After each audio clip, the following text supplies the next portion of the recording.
This week on RSBANDB Update, we have big changes for the mining and smithing skills. Players see it as a nerf, and it is. But remember what it was designed to fix? Stone spirits.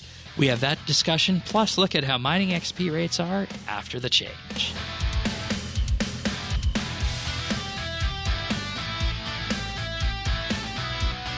This is RSBANDB Update, episode 763, recorded Thursday, February 6th, 2020. Trickle down RuneScape.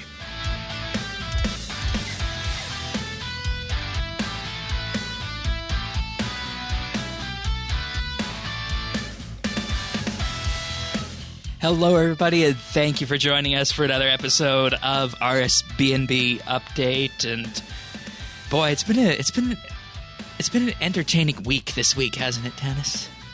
It's had its kind of ups and downs, a little rocky and rolling. Yeah, and some real funny stuff, some real disappointing stuff. Of course, this is all outside of the realm of RuneScape, which the bulk of you guys here are probably what you want to hear about.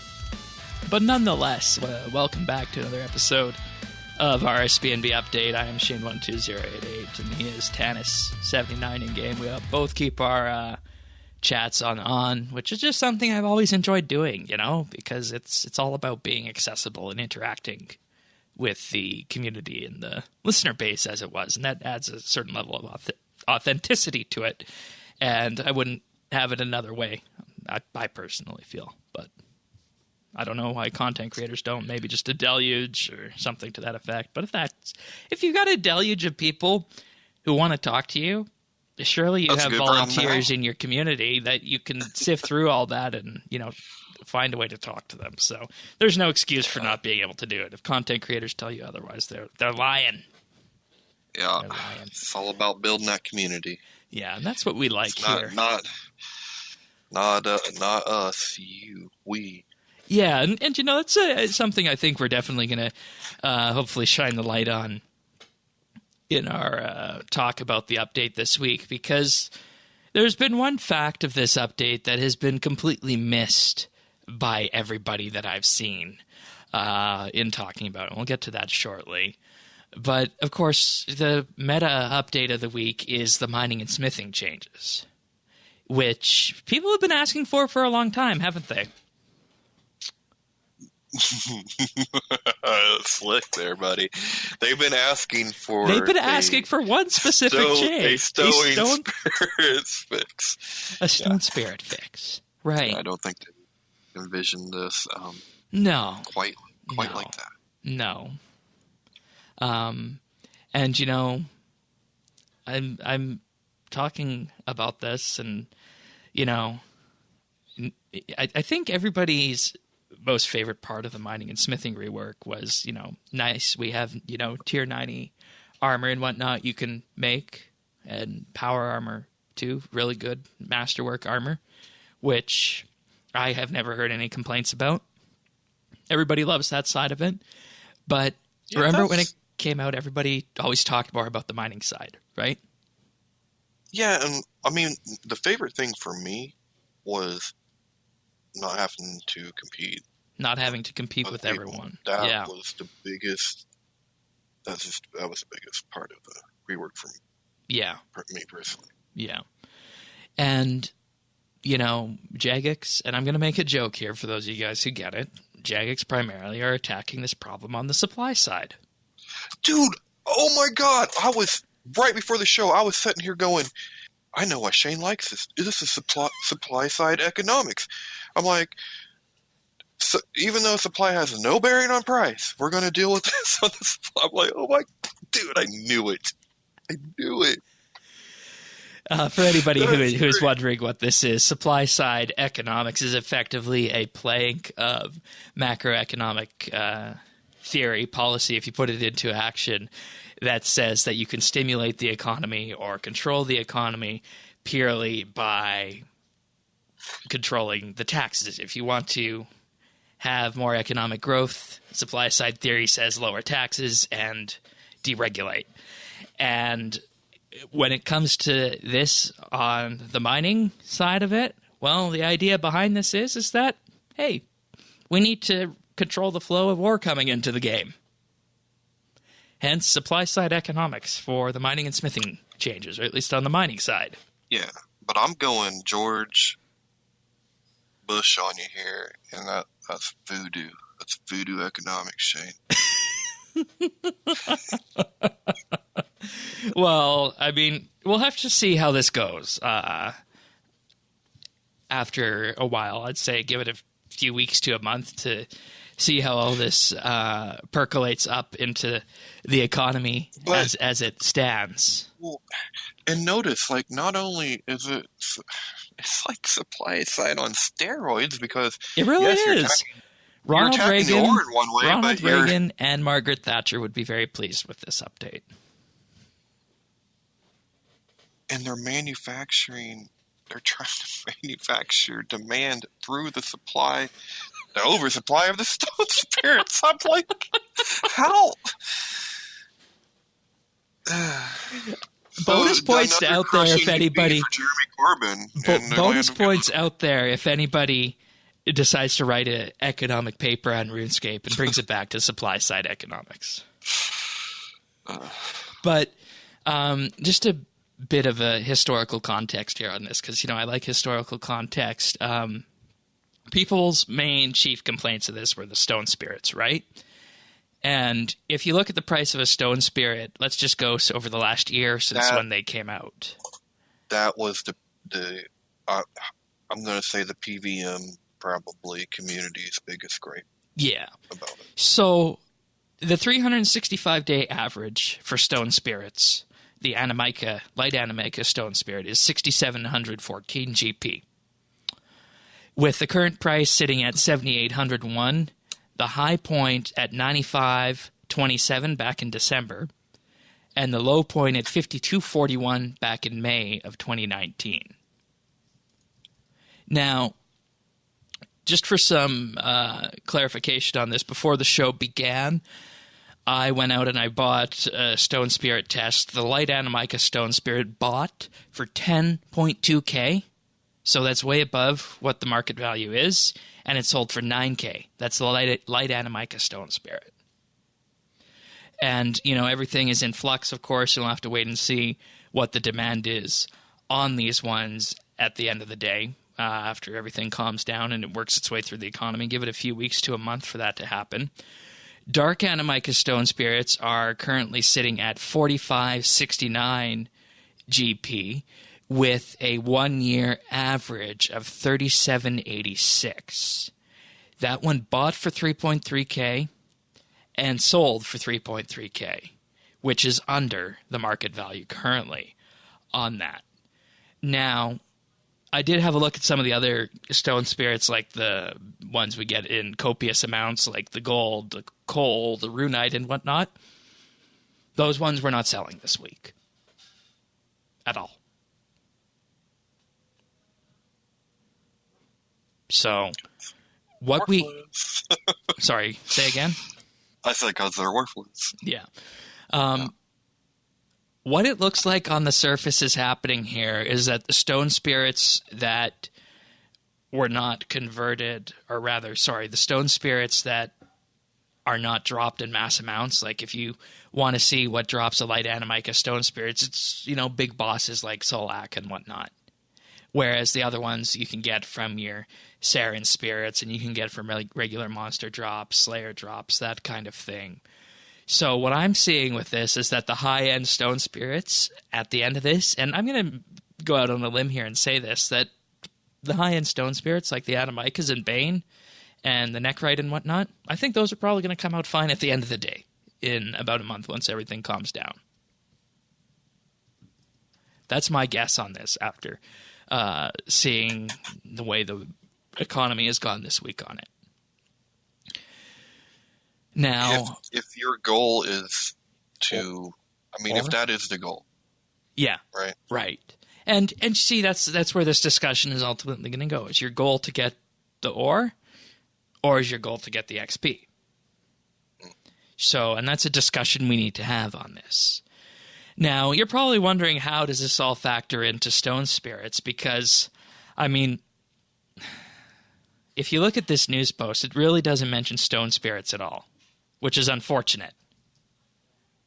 It just mentions it in a sentence or two on here. And when I say it doesn't mention it, I mean it doesn't mention it that the point of this update is or was initially perceived by the community to fix the value of stone spirits. But what this update is perceived as is a nerf to mining, because if you drive into this news post and if you drive further into the patch notes, it says currently you deal 80% damage to the rock you're mining, even when your stamina is at 0. After this update, that value will be changed to 20%.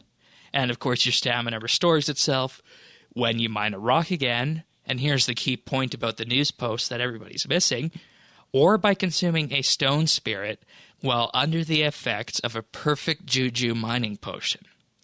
And the perfect juju mining potion allows you so that whenever you consume a stone spirit, bam, your stamina goes back up to 100%. Right. So the idea behind this is to encourage the use of stone spirits and perfect juju mining potions to maintain AFK mining. Well, and that's the key. Like, people thought this was all pertaining to AFK mining. Yeah. And when it appears that it might be taking a bigger bite than just AFK mining, at least 2 XP, that's where the rub comes in. Yeah. Because no one was asking for a mining nerf. They were asking for a stone spirit fix, right? But I don't think anybody was asking for a mining nerf. And this is what the way if you see this in adversarial type terms, right? The skilling community understood there was a price for the mining and smithing rework. That price was the ore wasn't going to be as expensive, because there was no competition for it. We wanted that. We knew the price would be lower. Where that comes in at was on the smithing side, because smithing would be slower. So you would be getting more on the smithing side. And smithing has already been brought up with the auto heater. Right. But I'm just saying, like, so I feel like mining wasn't a problem for people that wanted to mine smithing rework. It was only a problem for people that weren't getting the ore drops that they were used to. Right. Exactly. We got a nerf to, you know what I mean? So you got a nerf to something that people really weren't asking for. Yeah, and see, this goes to the whole point of the question: who is asking for stone spirits to be made valuable again? Yeah, it wasn't skillers. I'm going to venture to say. Yeah, and with these changes, stamina will no longer also deplete while mining Saren stones, and Saren stones have had their HP increased from 1,500 to 2,000. Yeah. So the de facto, or rather the go-to AFK mining method now is Saren stones, as was initially designed. And that's fine. Like, when you're talking about AFK, what this should have done, if it was going to do anything to do with the ore side, like if that was like one of the major goals and all that, this could have been like done in a completely different way. Yes. Because I made a point to you earlier that if you look at the Animicas right now, in terms of where they sit value wise, an Animica, a dark Animica is 4.8 or 4.9, and a light Animica is 5.3. And when you factor that in, because remember, the top isn't just one runite ore and one or 8 coal rather nowadays. It's also rune bars, right? Mm-hmm. Rune bars, which is 2.2k right now. So when you factor all that in, and you add in the rune bar, the Animica, the dark Animica, you're at 12.9k for the price of a Elder rune bar, which is on par with what they were before the update, right? And with what? Yeah. And Jagex was on record when the mining and Smithing Rework came out last year that they didn't anticipate the huge level of engagement that they got with it and the amount of ore that would have come into the game. So as a result of that, ore prices were indeed tamped down for about the first 6 months or so. Right. And see, this was sold to us as an AFK mining nerf. And the reason that I just want to stop you right there. It was sold to us. I'm going to underline that word sold. But the sole intention of this purpose, if you go back to the dev blogs when Ma Jack and company was initially talking about it, was to bring the value of stone spirits up. But when they told us that the way they were going to do that was through AFK a nerf mining, on AFK mining. I'm going to say these words here. The community perception took a hold. And then, lo and behold, this update is just branded as, changes to the mining and smithing skill, which in turn lets the community brand it as a nerf to mining. Which it is, but that shouldn't have been how it was presented. I mean, it is what it is. It is a nerf to mining, but it should have been presented as a fix to stone spirits. No, it should have been prevented as this is the only way that we wanted mining to be exactly as it is. What we didn't intend for is we didn't want you having 5, 6, 7 alts going up at the same time. No, but that's true. No, I know. Let's talk about that now. Everyone believed in that. Everyone accepted that. I think that's when people were like, yeah, totally, Yeah. And because you could just run them AFK, right? Yeah, and that's why you needed the stone spirits. So their solution last week sounded okay, but then this week when it comes into practice, it's not just that. It's a nerf to mining, not just an AFK nerf to mining. And that's the difference. I think people were perfectly fine accepting, you don't need to have 5 or 6 bots, or not bots, but AFK accounts doing this shit. Okay, I think people can accept that. Yeah. They weren't expecting the hit on the XP side, and that made things worse because now people were seeing boogeymen everywhere. Yeah, and there's been a lot of misinformation going around about this because one thing we haven't even mentioned thus far is that if you take a sip of a perfect Juju mining potion or the perfect plus potion and you use a stone spirit, your stamina is going to recharge right away whenever you mine and consume a stone spirit. And when you're talking about AFK mining, I think that's perfectly fine. Now, if you need that though to get the top XP rate now, then it almost feels like it's putting it along the same lines as what the farming nerf did, with meaning we're bringing the XP down, but if you want to pay for it, you can still get the old. Well, it's not even going to be just stone spirits. It's going to be a bit more interaction too, because mining a dark Animica, I went down to about 50% or so stamina before I was able to get the rock and have the stone spear replenish my stamina. Okay, so this is at 99 mining. I didn't have my familiar out on this test that I did, but it takes until about 50% stamina to get that light Animica rock and have the replenish.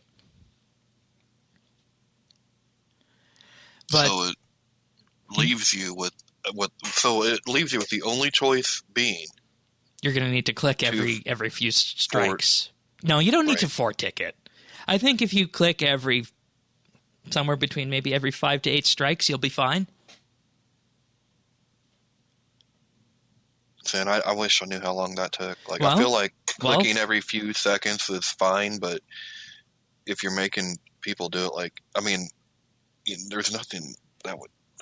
Let's do some. Active, Let's do some live science right now. I'm at a mining site. Ooh, I like live science. Let's do this. Yeah. So, for everybody wondering here, listening on audio, I am at the Light Animica mining site in the Tyrannan Forest. I have out a Lava Titan, which boosts my mining level by 10. I'm also running my mining cape, which gives me a 5% double ore chance on all core rocks. And whenever I roll to get more ore from a core rock's seeds, you'll get bonus XP equal to that. So it's a bit of extra XP. But this is, the top end mining outfit, including the full Magic Golem outfit as well. And I'm going to turn the sound settings on loud enough here that everybody will be able to hear it, even if you're just on audio here with this, because it's going to be very important. So the way this is going to work is I'm going to click the rock, and Tanis, you'll let me know if you can hear it. Can you hear the chimes in the background? Yeah. Okay. So what you'll do is every time you hear me hit a rock, just do a subliminal count in your head. Count the number of times until I say I'm at, say, 50% stamina or something like that. And I'll call out the XP I get each time, okay? Okay. All right, so we're just going to click it, and I'm just going to let it sit. And I'm going to call out the XPs. So here we go. 68. 62. 67. 69. 67. 67. We're at 75% of the way through. 81. 76. 56. 50%. 47. 42. 44. 36. 40. 25%. 27. 33. 22. 24. 29. 17. Stamina is gone. 23. Critical strike. 12. 12. 13.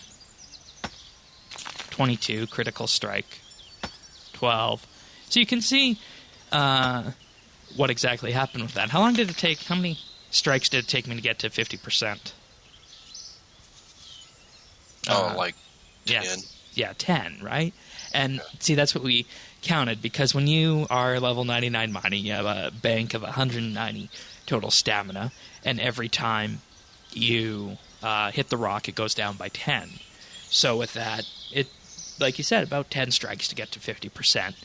And I think based on the numbers I was calling out, it was about 50, 60% or so of the way there that you really started to see the drop-off in XP. That's what I felt, at least, on that. So what I feel based on this is that, if you're clicking, maybe every 5 strikes or so, I think you're going to be fine. 5 to 7, you're going to be fine as well. But if you let it go more than that, you're going to start feeling it. Which isn't for taking it, but it's not completely AFK. So I think that's a fair compromise in that regard. I don't know. How do you feel? I would like somebody maybe to ask that in the next Q&A. What's the relationship between stamina and XP? And yes, and damage. Or what's their expectation of active versus passive play? Yeah. And just a bit of a recap on how all of this is supposed to work behind the scenes. I've got the article for the mining skill here, and they got a really good section of it on the wiki, which I recommend everybody read at your own leisure if you don't mind math. So damage per swing is calculated as your mining level plus your strength level divided by 10 rounded down. Then a damage roll that you get whenever you hit your pickaxe. The net hardness, which is going to be the penetration of your pickaxe minus the rock. And then add a crit bonus onto it. And then there's going to be something in here in this formula at some point, maybe at the end of it perhaps, or on the damage roll, that is just going to be based on stamina. So that's the question we need to know is, how does the relationship of stamina affect the XP multiplier? Is it linear, going straight down, or is it some kind of curve one way or the other? And that would be a good question for somebody to ask out there. And if there is a live Q&A next week, I will endeavor to slip that in. Because I think we could all benefit from knowing that. Oh, yeah, I think so. Other notes to take home on this: if you're at full stamina, you get a plus 25% damage bonus per swing, so 4-ticking it will always be a benefit. And between 1 and 99% stamina, you get a 12.5% damage bonus per swing. And this might also be another place where they brought in the nerf on the damage per swing side of things, is based on the stamina at this stage of the calculation. So we'll just have to wait and see how exactly that new equation works, because when they did this rework, all the documentation and these formulas were written down in the document. So it would be good to know that, just to continue the tradition of transparency that there is around the skill rework, I think. So yeah. All right, what next? We talked about stone spirits and their prices and the perfect juju mining potions. One other thing that I just want to mention with this is that I did a test of buying these potions. They're listed for $30,000 on the exchange right now. I bought them for $20,000, so they are going below market. The perfect juju mining potions. Oh, that's surprising. Yeah, it is, isn't it? Yeah. I think we should talk about what you have discovered, Shane. Which one is that? Pre-show. About having certain opportunities out there. Yeah, I know there was that very popular post for all the wrong reasons on the website that shall not be named, that was insinuating that Rockertunities, you got more of them in the lower end of the stamina range, and boy, we blew that out of the water, didn't we? Yeah. I mined for 10 minutes, and I made sure that I maintained, north of 2/3 stamina on this, and in 10 minutes total, I got 48 Animica rocks and got 16 Rockertunities, and this was maintaining more than 67% stamina. So that's more than one Rockertunity a minute. Yeah, and that seemed normal to pre-nerf to me. Yeah. So that wasn't taken down, and I think it's all a question of looking for the boogeyman in the wrong place, and I think everybody is just feeling the damage change one way or another. And when you look at it from the way we just did that in our little live demo, it's really not that big of a deal, I say. So, personally, that's the way I feel. I don't know how you feel in the XP community feels. Well, I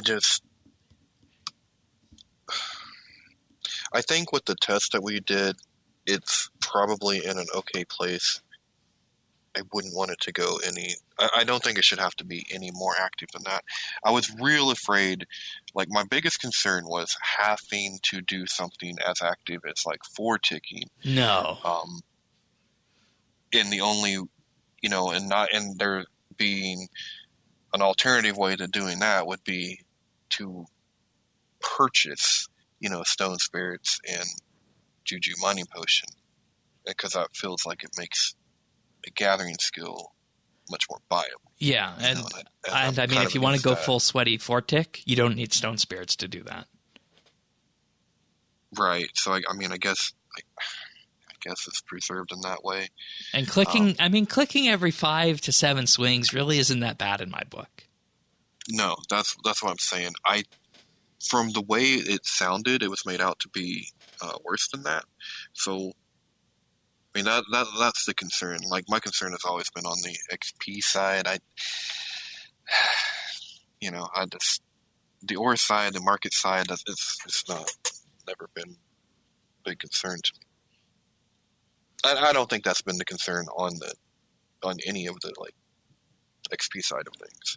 Yeah, there's certainly enough ore in the game to keep it at a comfortable price for a while. Yeah, and I mean, and like I said, we knew. I mean, there is a cost to convenience. And I think, and this is the next big point. Knows that, Yeah. People asked for a fix to stone spirits. Yeah. And there were many people out there who suggested fixes, like we suggested one for smithing them directly into salvage. And many people thought that, oh, maybe we can just make stone spirits a little bit more valuable. But just like with farming and herblore, you're dealing with an ecosystem. And if you can solve the problem in the ecosystem, you're in a better position rather than injecting some new item into it. It's like those farms that rely on animals for natural pest control, right? Huh. No, I've never heard of such a thing, Shane. Oh, really? You haven't? Uh-uh. Really? Nah, dude, we're Americans. Let's spray that shit. It's chemicals. Yeah. Okay. I mean, it's fine. The deep fryer will work it out, man. It'll just fry all them chemicals right on out. Work good.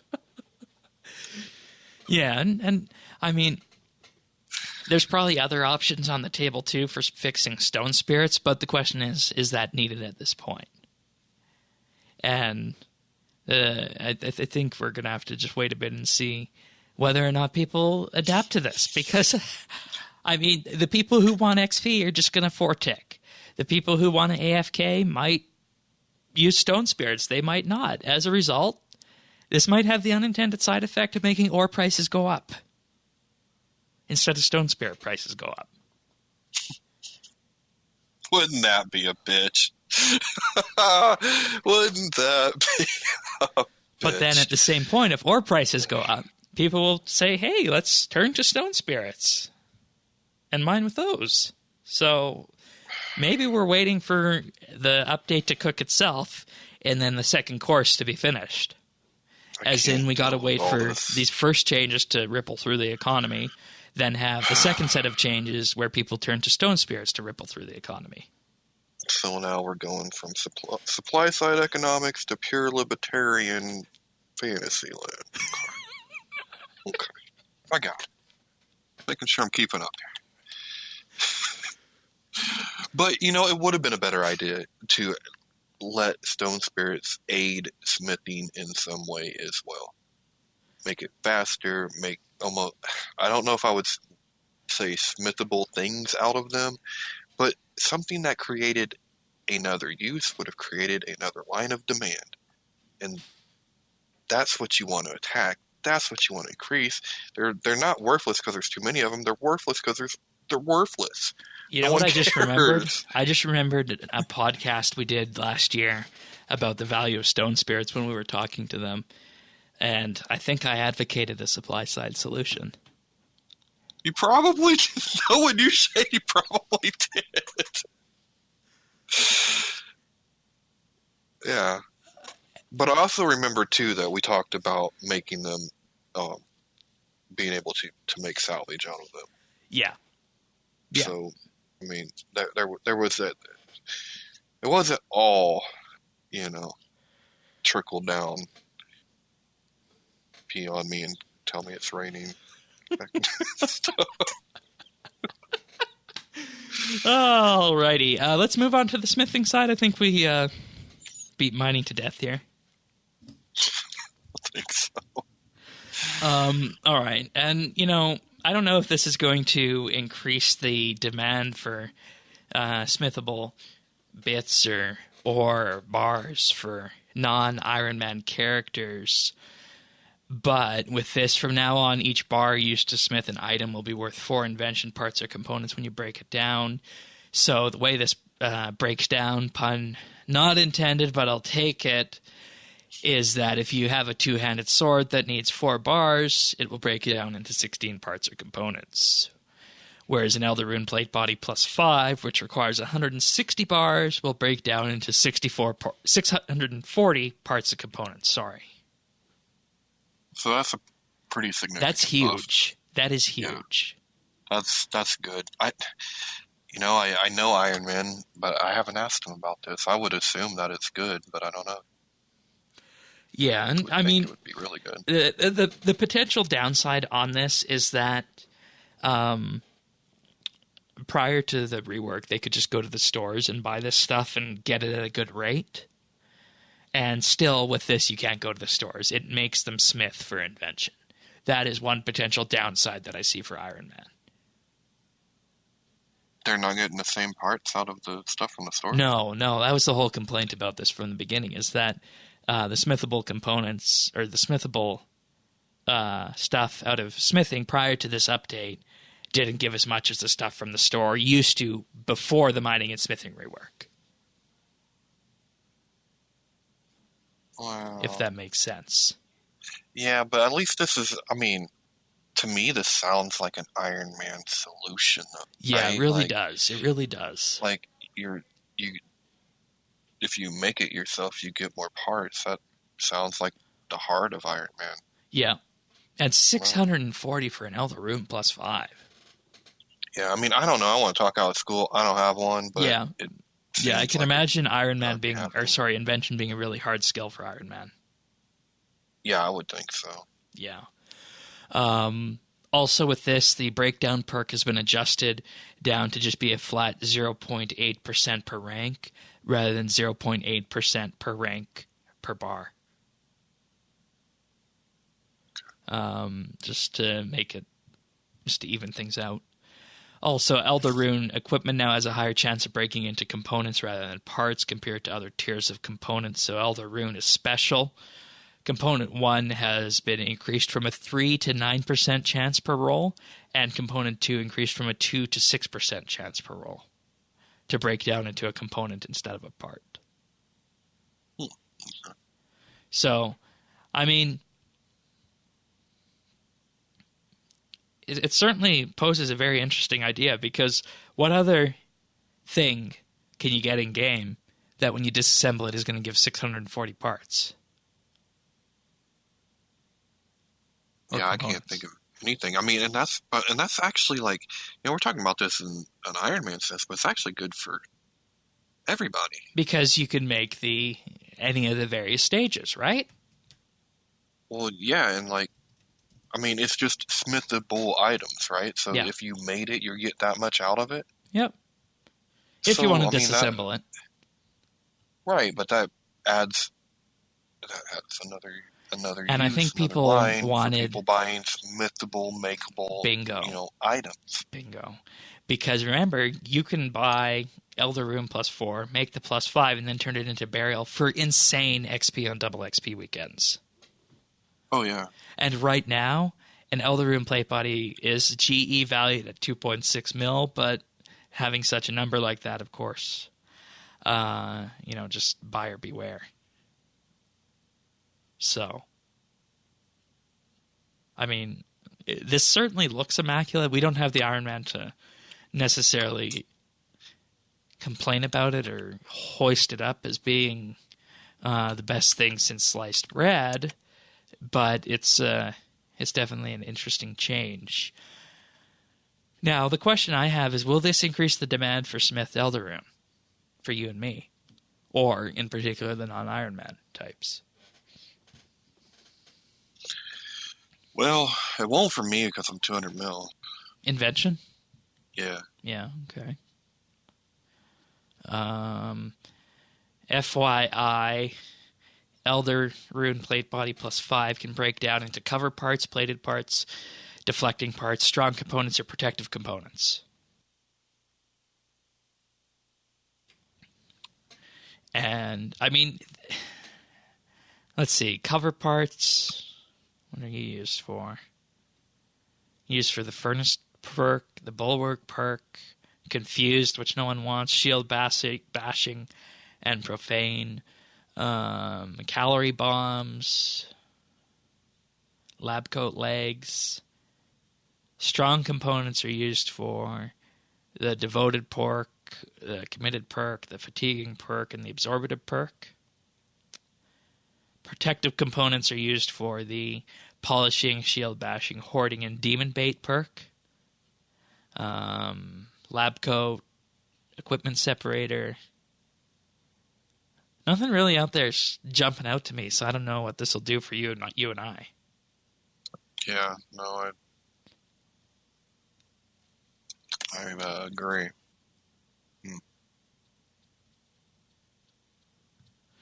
All right, well, let's just reserve judgment on this and see what happens on Double XP weekend with the price. I think that's a good thing to say on this.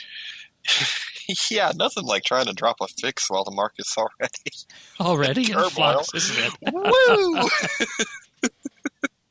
Let's just go for the gold. How many shocks can it take? All right, patch notes or anything else on mining and smithing? I think I've said all I needed to say. Yeah, me too. All right. Patch notes this week were relatively thin. Some hot fixes mentioned for the winter chill off, but that won't be back for a year, so that's fine. Audio-wise, a recent patch caused some issues with sound effects in-game this week. Fixes being launched that should resolve the issues on desktop. Sadly, due to unexpected events, this could not launch as part of the game update and are instead looking to warm fix this within the next couple of days, and a fix for mobile is in the works. And the idea behind this is that there's an issue preventing specific sound effects from playing on the desktop. In particular, one of those is chopping wood that I've noticed. I hope we get a list of this because I'd like to know what they are. It definitely would be good to get a list on this, but based on the fact it's in the engine, I don't know if it would be possible to get a direct list of everything that was affected. Oh, really? Okay. Yeah. Because when you have a game engine that's almost 20 years old, and granted, the game engine is 20 years old, the client was rewritten a few years ago, but the game engine side of things, when you have a game engine that's 20 years old, it is damn hard to figure out what the hell is going on in there unless somebody has a Bible written about the thing. So game engine problems are always going to be difficult, or more difficult than other things to solve. So it's a game. So I don't even really. I mean, I hear the term game engines, and I know like the Unreal. Yeah, that's basically what it is. You have a game engine at the core, and that handles things like when you click on the map, it will guide where your character goes, or delivering sounds, or managing things like drag and drop. That's what a game engine handles, those kind of things. Rendering objects is another one. So then we need to rebuild this sucker from the ground up, right? Like an episode of Counting Cars. We need to pimp this shit out, strip her down, build a new engine, right? If you were to do that, you would have no game updates for 2+ years. Yeah, but look at the pimped out car you'd have at the end. It would be 2+ years. Maybe. Hence why it hasn't been done yet. I know, but like if it was a car, you would, right? Yeah, you would, but you don't need to drive your car every day if it's one of those classic collectors. I guess that's true. Audio. Shane. You take all the fun out. Oh, I'm sorry. Well, I mean, if you would have preferred, we can get Siri on at some point to do a 15-minute discussion on what a game engine is. Nah, I'm good. Good. All right. Fair enough. Audio for tuning the Shadow Reef portal and the Liberation of Mazcab have been fixed to play the correct sounds in, of course, War's Retreat. Also, the War's Retreat Reaper portal now checks for all normal access requirements when pointed at a God Wars dungeon boss. Oops.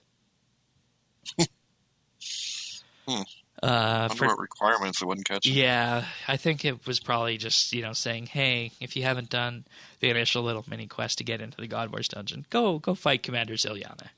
Oh. Because remember, there was a little mini quest you had to do. Yeah. So, hotfix Ancient Ceremonial will once again bypass the kill count requirement when trying to enter the next boss arena. Good to know. Let's see.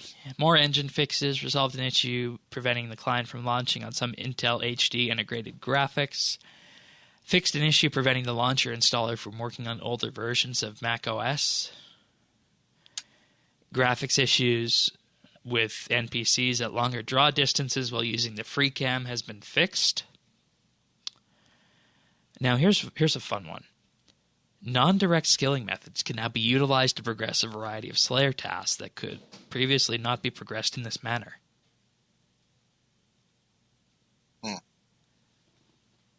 You know what this means, right? No idea. This is looking at things like the Ring of Recoil.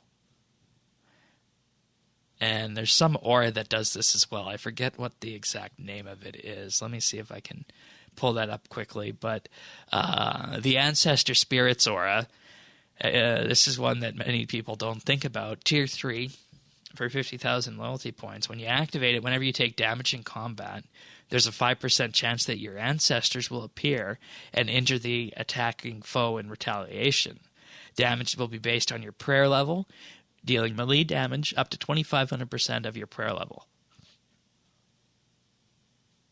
Huh. Yeah. Is it... I wish I'd say, I want to ask a PVMer, is this useful? No. It's not useful because there's other auras they'd rather have for straight-up damage boosts or critical chance boosts. Ah. Well, there we go then. This is one of those ones that, hey, I'm running a level 3 skill, or I want to go do some quests. Let's combine this with the Ring of Recoil and see what happens. Okay, I gotcha. Prior to Treasure Hunter coming out, we used to host a clan for level 3 skillers, and there were people actually in that clan with 99 Slayer without doing combat. Wow. Yeah. So these non-direct combat methods are something that do exist and should definitely be looked into if you have a level 3 account, which is something I intend on doing because, it would be so nice if I could do Fairy Tail Part 3 and get my magic secateurs, right? If people are that patient, they probably should be on the list somewhere. Just saying. It's a lot of patience. That's RuneScape players. I'd imagine there's lots of RuneScape players that could be on a list. Probably. Yeah, right. I mean, all you need to do is look at RuneScape Twitter. That place is almost as bad as RuneScape Reddit. It's just Twitter. I think it's just Twitter. Yeah. Yeah. All right. That's it for RS Updates this week. I'm just going to take a moment to thank our Patreon supporters before we move on to our listener question of the week. So this week, being the first of the month, I'd like to thank Brock H., Cameron, Cass, Christian S., Darren L., Diana, Jason S., Joe M., John P., Kyle, Rastafa, Rippeth, Seth W., The Naked Captain, Tom V., Zachary K., and Zaz. Thank you, all of you, to your support on the podcast. It truly does mean the world to us. And if you're wondering what all this is about, just head on over to patreon.com/RSBANDB, and there you can support the podcast monetarily if you so choose to. For as little as $1 a month, you get access to the entire back catalog of monthly bits, early access to our show notes, a special mention in the notes, and you, of course, help fund the costs for hosting and production of RSBANDB Update. For $3 a month, you'll get a special VIP rank, mention on the podcast at the start of the month, and access to high-quality stereo AAC versions of the show. And for $5 a month, you get a shout-out every week on the podcast and exclusive access to the outtakes that we use to form the clip show. And in case you're wondering what we do with all this, well, we got our monthly bit that's happening. We're actually recording that tomorrow. This one's about coping with negative cycles in the RuneScape community. We also have Inside RSBANDB Update, which Tanis just put out last week, which was a very interesting look. It was a look at your accessibility setup and how you're actually able to kill the Queen Black Dragon with it. Yeah. It seemed like a good place to go. Yeah, yeah. You're not going to set any records, but it was very interesting. So Patreon supporters get to see that kind of thing. And in February, in spot of Inside Update, we'll be doing a variety show. So look for more information on that soon. We also got the round table. That'll be happening on Double XP weekend. I think Double XP weekends are the perfect time to do those. Oh, man. Yeah. That was the inspiration, right? Yeah. We had one of those before, and I said, let's just make this a monthly feature. And there we had it. So, and of course, should we reach the mythical $99 a month tier? Well, that'll be movie night in the RSBANDB Discord, where we'll watch some of our favorite movies. Star Trek probably included in that. So there we have it. Thank you once again to all of our wonderful Patreon supporters. You can find out more about this at patreon.com/RSBANDB. Thanks so much, everyone. Thanks, guys. Alrighty. We have a question this week from Whitey via Twitter. He wants to know, he says, recently I unlocked the 500 virus kills for the damage boost. I did this the Iron Man style and really enjoyed exploring all the content from Shades of Mordor to the keys from Burning. What unused content do you really enjoy, Gabe? Tannis, you want to go first? So, remember the, chess game? The thing down there with the Void Knight? Conquest. I like a good game of Conquest. Okay. It's incredibly hard to get a good game of Conquest. Yeah. Yeah, I always like that goofy little game. Yeah, I mean, it was certainly a very different thing than what we knew about at the Void Knights outpost before. So, there's that. For me, it comes down to two. And you can correct me if I'm wrong if you think this other one is not a used feature in-game, just because there's other options to it. But the first one is similar to yours. It's Trouble Brewing. It is one of the mini games that I can constantly get going if I want to with the clan. We have had countless fun Clan Quest Trouble Brewing games in the past, and I mean, you really only need about 10 people to make it worthwhile. And I mean, on a busy afternoon, you can certainly fill that. So, and with the right kind of pre-setup with that, you can make it happen, no questions asked. So, I think it's interesting we both said mini games. Oh gosh, I guess Conquest is a mini game, isn't it? Yeah, it is. Yeah. I don't think you get Thaler from that one, though. Okay, yeah, that's right. Or no, you do get Thaler from that one. You do? Yeah, you do. Nuh-uh. Yeah. Yeah, right. you do. Let's see. Yeah, you do. Conquest will be back up on the minigame spotlight on February 24th. Oh, wow. Okay. Currently, Cool. Castle Wars is up. And, the interesting part about this one is that Trouble Brewing is also on that list. So that's two that we chose. But there's another thing, and you can kind of correct me if I'm wrong if you think this is one that actually counts, that is something that's less used in game. Traditional rune crafting. Minus soul runes. Yeah, I mean, I want to say it depends on how you do it. With the Abyss. I actually think that one's kind of used, man. Okay. Because I think when I think of rune crafting, I think everybody just says, oh, let's just go to RuneSpad. Or if we're going for max XP and we're already 99, let's just do soul runes. But I'm thinking, with the new power bursts, nature crafting, astral crafting, even elemental rune crafting. Because, I mean, people don't really think about it, but those power bursts, I think that one was one that was definitely overlooked when 120 Herblore came out. So, that's why I said that's interesting. I mean, that's interesting. Because what level 99 is going to go craft fire runes? Not anyone I would know. Exactly. Let's see. Power Burst of Sorcery, and this was one that they didn't tell us about, and it was just on the page when it arrived. Oh, that's nice. If you search for Power Burst of Sorcery, our video is on the first page, as well as another video.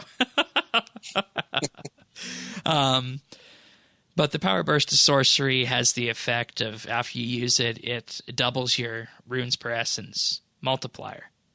And there's also, if you have one of the dinosaurs filled up in your Anachronia pen, it adds 1 to your modifier as well.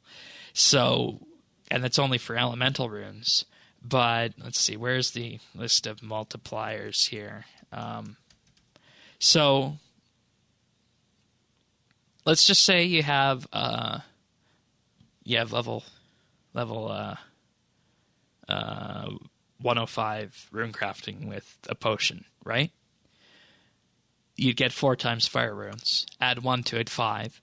So if you drink a power burst of sorcery, you'd be getting 10 times fire runes once a minute.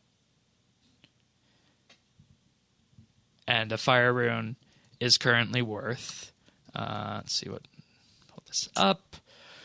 Fire rune is currently worth 78 GP. So I think that's definitely something to look into. But, and that's why I said conventional rune crafting. Yeah, I mean, if you're going elemental wise, then that's definitely definitely traditional rune crafting. You get more traditional than that. Astral, you have at level 82, so I mean, with that, it's times 4 if you wanted to. But those aren't elemental, are they? No, they're not. So it would only be times 4, not times 6. Oh, it still works though. The power burst. The power burst doubles your multiplier for all runes. Oh, yeah. So astrals, well, then you natures, just use that laws, deaths. Yeah, I was gonna say you could just use that with natures. Yep. Doing the double telehood teleports. Nature. That's how I did my Yak Track rune crafting tasks. It's not bad. I mean, I think there is still a little bit of money in that. I mean, $1 or $2 an hour. Maybe. Yeah, and I mean, with that, I mean, let's realize what we're talking about here. It's 2020, and we're talking about rune crafting, a skill that came out in 2004. And sure, you can say, oh, it's not the best XP, that's Soul Runes, or if you want the lean back, that's the RuneSpan. But if you want to make money, rune crafting. Yeah, I mean, And I don't know if people think of rune crafting as a moneymaker. Oh, some people do. I mean, Bloods Through Abyss is still good. Yeah, and there's still too. Yeah, I mean, there's still some ways. It's I wonder if the power bursts work with combination runes. I never did test that. I wondered that when you were talking about the fire. So I was like, well, I don't know about fire, but you could probably do steam or something mud. like that, you know? Mud, yeah. Oh, yeah, especially. Let me just have a look at the power burst. But see, runes wouldn't be worth anything if they hadn't fixed that a few years ago. Rune value improvements, right? Yeah, with the Rune Goldberg, they added something that gave it a demand. And they cut it out of the stupid drop tables. Yeah. It was a simple fix. And there's no ways really of getting runes except for a couple of token ones from drops. And maybe they should have just done that with... Yeah, I mean, it was a simple fix, right? They didn't have to reinvent the wheel for that one. Maybe that should have been the model. Yeah, I'm going to lean towards no on them affecting combo runes because the essence multiplier is only for standard runes. Oh, okay. So I'm going to lean towards no on that. But yeah, I want to go rune crafting now. Well, have fun. Enjoy that. Yeah. You know how it goes. Yeah. Maybe I should go for 120 RC.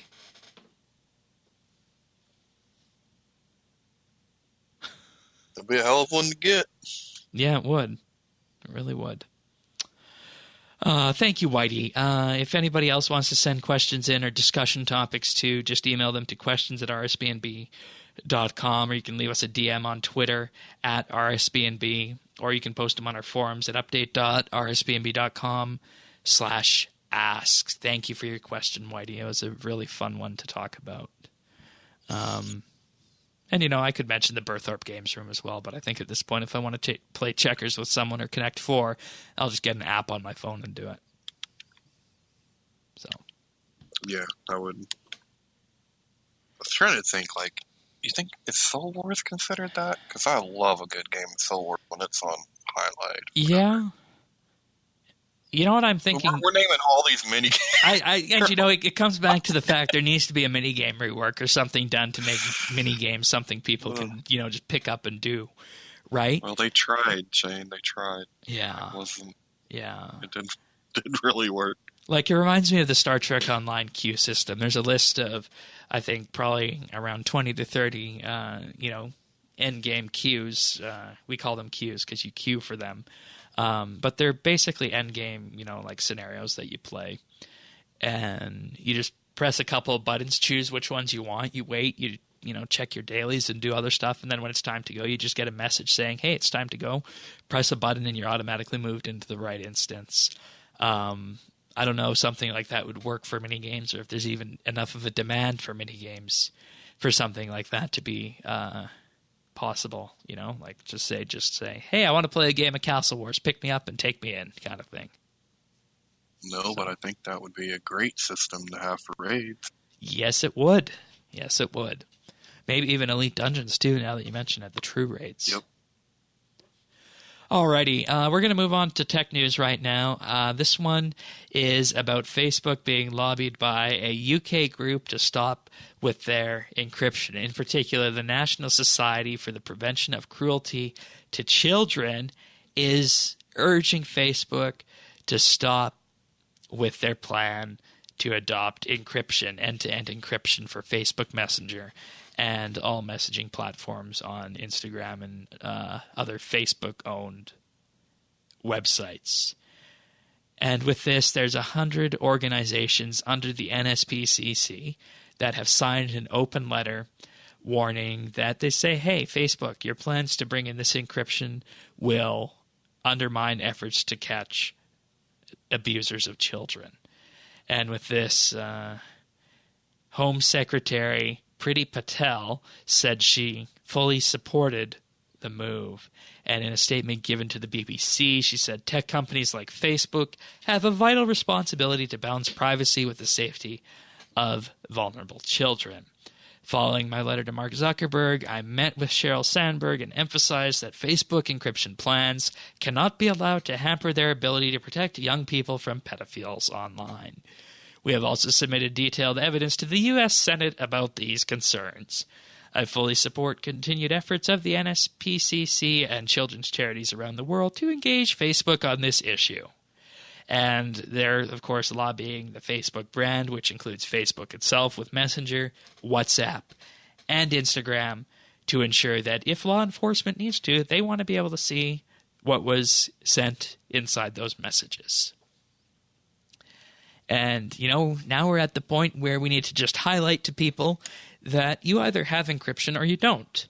Because if there's a key, a third-party key or a backdoor to undo that encryption, there's no encryption because potentially a bad actor could gain access to it. Or the company could choose to grant that key to certain three-letter organizations without telling anyone. And there is no encryption if there is a backdoor. That's what people need to understand about that. And it's a discussion, I think, that needs to be had in the public in the Western world, because this is something that the UK is obviously looking at. You guys in the US are looking at it too. And people need to decide, do we want privacy or do we want to have a look and allow people in to see what these messages have? It's a choice that people need to make. And personally, for me, I think I fall on the side of privacy. Yeah, I mean, I'm sympathetic to this group, and I mean, I get it. I'm not surprised that the governments are all for it. Like, of course they are. But you know, you got to understand too. At the same time, we're on these companies right and left because we're telling them you're not being careful with our information. We want more privacy. So it seems to me like it puts them in kind of a unwinnable situation. And believe me, I am no fan of Facebook, but what are you supposed to do? Like, I don't know. Well, the technical answer to your question is that people should not become invested in social networks that don't let you apply your own encryption to it. That's the technical answer to it. I never even thought about it. Yeah, there's an email, or rather not email, but there's a service called PGP called Pretty Good Privacy. That's the name, Pretty Good Privacy, completely open source. Uses well-known encryption methodologies to cryptographically lock down and sign emails, texts, files, whatever you want to do with it. And pretty much every modern email client supports PGP. So if you wanted to, and you can't do it with Gmail, but if you have any other email provider that's just a straight-up email provider, you can run PGP, and you can send cryptographically secure emails back and forth to people with no questions asked. Both sides of the equation need to have PGP installed in order to be able to encrypt and decrypt the emails. But, if you want to communicate privately on the internet, this is one very easy way to do it with PGP in email. I realize it's the year 2020 and we're talking about using email as a secure communication method, but the ability to do so exists. You mean if Hillary just had PGP, we would have never heard about those damn emails? Yeah. It's like, yeah, essentially. Yep. Oh. The more you know. Yeah, so, and I mean, there's always going to be ways around it unless the government's saying, outright, hey, encryption is illegal. And at that point, you have to ask, is it really going to be illegal? Because every website you go to today has that HTTPS identifier, which means that you are communicating with that website. And the traffic between you and that website is encrypted and nobody can see it except for you and the server. Right. And honestly, who thinks that if the FBI went up there to old Mark, you really think he's not going to give them what they want? Now, Apple proved that they won't. You think Mark will? Yeah, Mark will. Yeah. He might get a tax cut. Mark will. Yeah, definitely. Just saying. But this is something that we all, of course, need to just pay attention to because this discussion is happening now, and the governments on all sides are just not smart enough to, take a decision that really doesn't benefit them. They're going to take the one that allows them to peep into everything. And if you want encryption, now is the time for us to be having this talk. Yep. So it's happening in the UK. I believe Senator Lindsey Graham and somebody else in the U.S. is going to bring a similar piece of legislation in the U.S. soon. Of course he is. Yeah. I have a story about him, but we'll save that for later. Next up, EA made almost $1 billion in microtransactions in the last quarter of 2019, $993 million for the quarter ending December 31st. Thanks, guys. Thanks a lot, guys. We did it. We all did it. Apparently. $1 billion worth. Also, in total for the year 2019, $2.8 billion from microtransactions for EA. Stick a fork in us. You think they're gonna... They damn sure ain't gonna change like that. What incentive in the world, Shane, would they have to cut down on microtransactions? When the fact, if you look at it on year-over-year growth, that one grew by 27%, and actual full game downloads only grew by 16%, and brought in $317 million for the quarter. That is why and people wondered, why are they turning to the government to curtail this? Because that was the only thing that possibly could have. For the full it's over now. For the full fiscal year, $2.8 billion in microtransactions, as we already mentioned, for that year, but $780 million in full game downloads, and $513 million in mobile games. So the companies are soon going to see their mobile game share, if that continues to grow, eclipse even the prices for full game downloads. And this is just EA, though, so it's, of course, could be different in other companies start saving, as well. Start getting a hold of all the games that you really like, because get ready for mobile land. That's all we're going to get is these. Yeah, and do you remember? Yeah, remember that April Fool's joke that we talked about? That Jagex could pull? Oh, yeah. Yeah. We've been sold to EA. No shit. Yeah. Oh my god. And you know what? You know what? I think. Hang on, I just got to look this up here, because I have a. I want to be right before I do this, so just stand by on this, because let's see. Where is that one?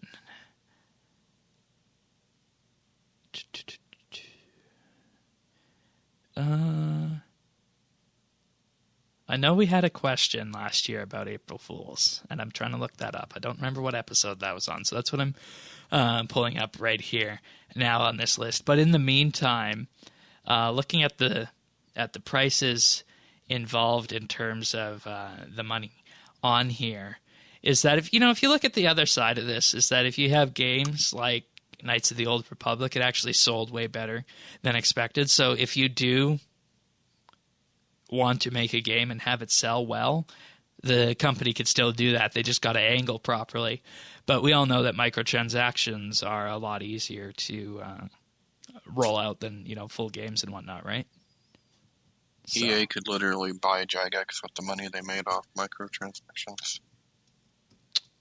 Alone. I think Jagex is worth more than $2.8 billion. Or sorry, yeah, you're right. They probably could. I don't know if Jagex is a billion company. No, I think it was like 700 million, isn't it? Yeah, like they could literally buy it with their microtransaction money. That's sad because that's probably the next move. That's what they will start doing. They'll start buying everybody. Yeah, and I mean at that point, you have to ask if there's going to be regulations on that.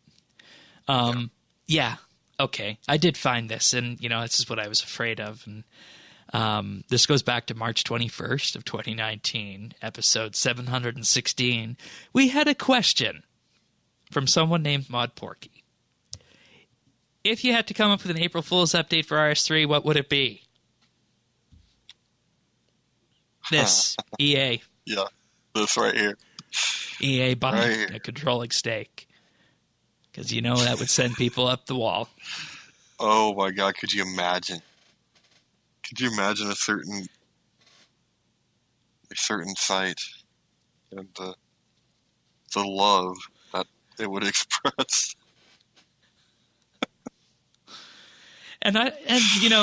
We laugh about that, but I don't think corporate law allows you to make jokes like that. You can if it's a meme, right? I guess you could. Yeah. Yeah, and Jagex could just tweet it and, retract it before 12 p.m. on the 1st. So, but anyways, back to the story about EA. They also said that Star Wars Jedi Fallen Order performed significantly above expectations and that it was modeling sales for about 6 to 8 million copies, but now they're expecting to reach 10 million copies for the current fiscal year ending March 31st. Yeah, I was hoping that was like our ray of light. That was going to be that was our proof that, look, EA, no, single player games are still cool. If you don't need microtransactions for it to sell, and I was feeling good. And then I found out that they made 2.8 billion in microtransactions. Billion. Yeah, billion. With a B. With a B. Let's see. Some news on Apex Legends, and they finally then confirmed that there will be a new Battlefield game this year, launching on the PS5 and Xbox Series X. Alrighty. Last piece of tech news, Emoji 13, the new standard for emoji version 13, has been unveiled with a new selection of emojis that will be appearing on our devices at some point this year. So some of the new emojis, and you just tell me if any of these jump out at you, include a smiling face with a tear, a disguised face, pinched fingers, an anatomical heart, lungs, ninja, people in tuxedos, veils, and feeding a baby. MX claws. I don't know what the MX stands for on that. People hugging.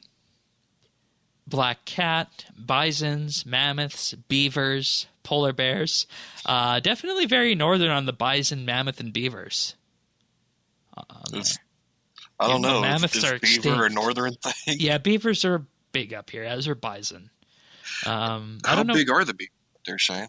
I don't know. I've never seen one in Are real they life. huge? You've never seen a beaver? In real life, no. No, Oh man. no. Polar bears, the dodo. There seems to be a trend here on extinction with the mammoth and the dodo. That's two of them. Yeah. Feathers, seals, beetles, cockroaches, flies, worms, a potted plant, blueberries, olives, bell peppers, flatbread, tamale, fondue, a teapot, a nice little red teapot as one, bubble tea, rocks, wood, huts, a pickup truck, roller What skates. emotions are these supposed to be I don't know. symbolizing? I don't know. Magic wand, the piñata, nesting dolls, sewing needles, knots, thong sandals, military helmets, accordions, a large bongo drum, coins, boomerangs, screwdrivers, ladders, plungers, toothbrushes, and finally a headstone and a placard. Huh. And then, of course, there's also a transgender symbol and a transgender flag. I didn't know there was a symbol either. Yeah. But the placard is one, and I mean, it's a very dark trend. I mean, with headstones and extinct animals here, isn't it? Yeah, well, that's the emotions we're going to be expressing over the next few years. Probably around November time, there's going to be a lot of people in the United States expressing. Well, Maybe the piñata for some? maybe. I was thinking more like the dodo. Dead as a dodo, as they say. Yeah. But yeah, I figured we'd end off on this one because it's just a little bit more lighthearted. And, the emojis as they come out are always changing. So The name of the place that does that, though, it sounds like it's straight Orwellian. Unicode? Yeah, but it's like the Uniform Consortium, something like what it stands for. It's the scary. Unicode Consortium, which is reviewed by the Unicode Emoji Subcommittee and selected on the basis of emoji selection factors in submitting emoji proposals. Yeah, that is certainly What do you a do mouthful. all day? I accept or deny emojis. Sweet. Oh, boy. Oh, the Unicode Consortium. Well, and I mean, we're even at the point where, on the Apple side at least, I don't know about on the Windows side, but Apple's newest programming language, Swift, you can actually put emojis in your code. And you can have variables that are named emojis. So if you wanted to, you could have a frog variable. Huh. Yeah. That's- Any that's emoji, neat. really. You could have that. It's something not many people know. Anyways, let us move on to our achievements of the week. Only a few of them this week. Not the bumper crop that we had over Christmas or anything like that, but starting off... it's coming. it's coming. This is the calm before the storm. Mhm. Yahoo with 99 Strength on February 5th. Eric's with 99 Thieving on the 4th. F.E. Supert J with 99 Attack and 99 Strength on the 4th. Then we have Yitzi with 99 Divination on February 3rd. Alrighty. Then we have Eric's with 99 Agility on February 2nd. Yitzi with 99 Crafting on February 2nd and 99 Prayer on February 2nd. Then we have Robbie with 120 Farming on February 1st. There you go, Shane. And Lady Claw with 120 Slayer on January 31st. Nice job, everybody. Nicely done all around. And yeah, I mean, it definitely is the calm before the storm. And as we always say here, double XP weekends are so fun. And, you know, it comes from after that. And I'm hoping we'll come up with a way of being able to read out all the achievements in some meaningful way on the podcast after double XP. But we'll just have to wait and see. So, all right. Pick of the week time. This is a pick that goes back years, and I was very surprised that it had never been a pick of the week before. Do you know what that is? No, I'm curious now. Minecraft. What? Minecraft. It's never been the pick? No. For real? For real. Huh. Yeah. And, of course, people know it as the game that is, you know, you can go into survival and build up from nothing but your hands, build through dirt and then stone, then iron, all the way up to diamond. Or you can go into creative mode and just build for the hell of it. You know, we've seen people build things like computers and the Starship Enterprise, and even a scale model of Falador, I think, was built at some point or another, somewhere on that. So, I mean, the level of detail that people put into this game is truly astounding, and there are hundreds of mod packs that can be installed for it. I talked about my nuclear mod pack at the time in the past last year, and I should have just done Minecraft as the pick of the week then, but I did the mod pack instead on that. But, you know, I don't think many people, like, I always looked at Minecraft as being, oh, it's just a building game. There's really nothing to look out for, and maybe, you know, I'll just give it a pass. But, you know, it's something that you can just do. It's a relaxing game, just like RS in a way, unless you know, make it all too crazy with Blood Moon mods and all other kind of crazy stuff like that. But pretty much anything you want to do, you can make happen. One of the mod packs, for example, is called Matter Overdrive, and it's got a good number of Star Trek related features to it, like phaser rifles and androids, which is very timely. Right? Yeah, that's true. So pretty much anything you want to do in Minecraft is going to be able to be done. And, you know, I'm talking to probably the 1% out there of our listeners who haven't played this before, because I would imagine at this point everybody has played Minecraft or at least heard of it. So I'm just going to stop right now. I've heard of it. I've never played it. Because, yeah, I don't know. I always thought it looked like Legos, so I never really. It is. I never tried it. Is. I should have probably given it a chance by now. It would probably be okay for accessibility with you, because it doesn't rely too much on sound. Like there are sounds when you break a rock or something to that effect, and you can use a magnifier, your Windows magnifier, to see what's going on in there. But it would definitely be worth trying. I think it's not something where, you know, you got to go through a huge list of powers and whatnot in order to do them, like some MMOs out there. So I think you could probably give it a go. Okay. There's also an augmented reality version, which I never tried before, and I mean, I still think AR, augmented reality, is a bit of a gimmick, but that's aside from the point here. So the pick of the week is Minecraft and the various ways that you can play it. So, all right. What have you been up to on RS? I've been making a lot of potions. I say a lot, not really a lot. I'm trying to get ready for I can only afford basically about 3K worth of material for overloads. Yeah. Doing that for... What level herblore are you? Like, not much. It's 104. Okay.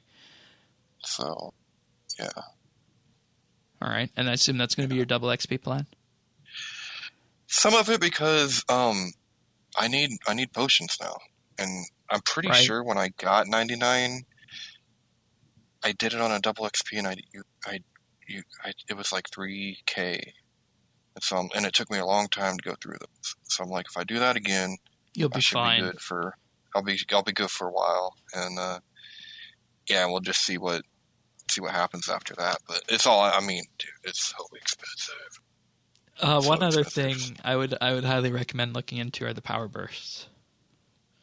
Power bursts? If you're just looking for a way to train.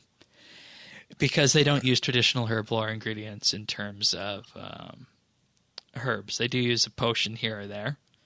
But, you know, at 104, 105, the power burst of vitality uses Cerebrews and Rocktails and poison slime. So... Oh, yeah. That's relatively easy to get, That would have been great until somebody made a fucking video about it. You can get poison slime now from your farm daily by just doing frogs. You can get around 270 a day or so. Yeah, it's sent to Sarah. Just out of this world this week. Yeah, they really are out of this world this week. The prices. So, yeah. Oh boy. I just had another look at it, and I gotta go check my farm after we're done here. Jay's excited. I've made an immense amount of money this week with my herblore farming stuff, and that's why I said last week I was rubbing my hands with the idea of a double XP weekend. I bet you were. All right. Anything else? No, I mean that's been about it. I mean, I'm still getting some charms because I'm double XP, be herblore, summoning, who knows what else, but those two for sure. And probably strength. I'm going to finish off some 120s I have here. I got about 3 or 4 120s I can off. Yeah, I haven't decided if I want to go down that rabbit hole because, I mean, I feel if I'm 120 before an update goes to 120, I'm not going to be able to enjoy it when it comes out. See, I feel like I'll enjoy it a lot more because I can play with whatever is there. See, and on the other hand, I'm having this idea to buy a couple bonds for the month of February and get my alt going again to do herblore and farming. But the thing is that how am I going to get funds to get enough herbs between now and double XP weekend, right?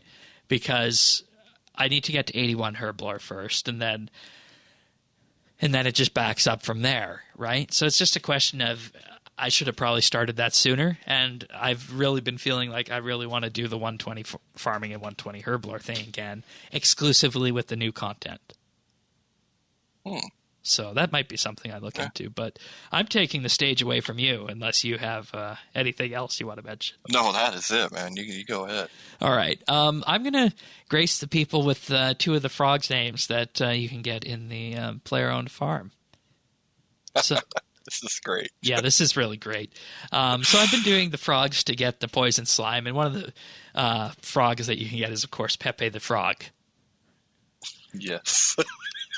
Which, of course, has, been co-opted by the Donald Trump supporters going back all the way to 2015, so much so that even the creator of Pepe the Frog has distanced himself from the poor frog. But here we have it. It's 2020, and Pepe is in the bank of names that you can get for your frogs in-game.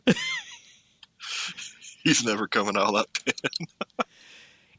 Then it went one step further, and I'm not sure about the implications of this one, because this is something else entirely. You ready for this one? Mm-hmm. I got a female frog named Oprah.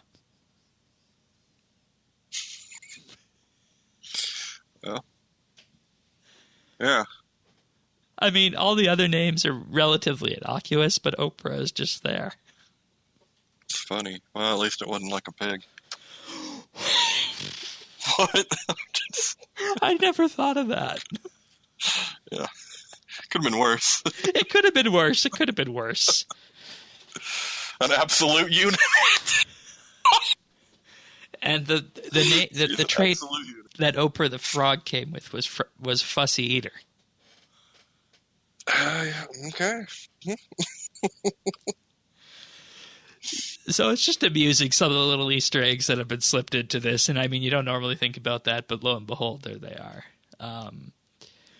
But aside from that, a bit of wood cutting, alternating back and forth between the golden bamboo and the elders. And, I'm still on that idea that I'm going to do 120 wood cutting with elders until there's a more mining-esque way of doing wood cutting. I'll just say where I can choose whether I lean backward or go full intensive in it. So they're going to die of old age before you get 120. Good luck, Shane. Yeah, let me just tell you what my current wood cutting XP is, just so the listeners can see what a crazy idea this is. So an elder log gives you... and we're using the wiki extensively in this podcast episode. Gosh, where is it? I always get confused if the elder log it has the XP on it or if it's the elder tree that has it on it. I got to go to the tree page from the looks of it. So, it's right here at the top. 325 XP. And assuming I didn't have double XP, which I'm going to burn on double XP weekend, I currently am at 44.3 million XP. And let's just, for the sake of argument, say 120 is at 104 mil. So if we subtract 44.3 from that, I got 59.7 mil left to go. And if we take that and we divide it out, you see how crazy this idea is, in that it is 183,000 elder logs. I was about to say it's actually not as bad as I anticipated, but no, it's pretty bad. I mean, especially when, you can pull in a max of, 100?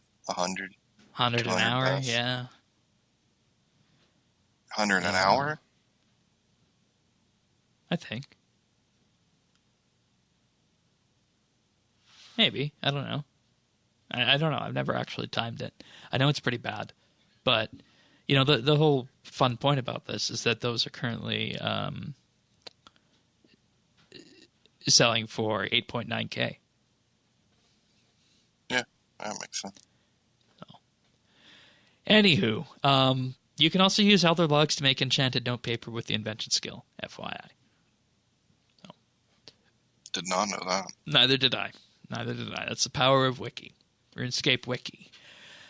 Wow. All right. I believe that's it for this episode of RSBANDB Update. I realize that was a bit drawn out in terms of what have we been doing, but I really wanted to just share how crazy of an idea that was. It's fun. Sometimes we're doing cool stuff. Yeah, I mean, mobile's coming, right? So I'll be able to be on. It's coming. I'll be able to be on 20 hours a day when I'm not sleeping. That's true. So. All right. Quick. Nerf the damn woodcutting XP, Shane. Got too many people out there. You're going to need a fix for elder logs, damn it. Alrighty, well, if you guys want full episodes delivered automatically to you, subscribe to the podcast, Apple Podcasts, Google Play, Spotify, Pocket Cast, YouTube, update.rsbnb.com/subscribe, and just click on the one that makes the most sense to you, the one that you like, or visit us on YouTube, youtube.com/RSBNB, where we post these episodes and more throughout the week. So with that being said, we'll be back next week for another episode of RSBNB Update. Take care, everyone, and I guess it's time to start prepping for elder log wood cutting. Yeah. All right. See you next time.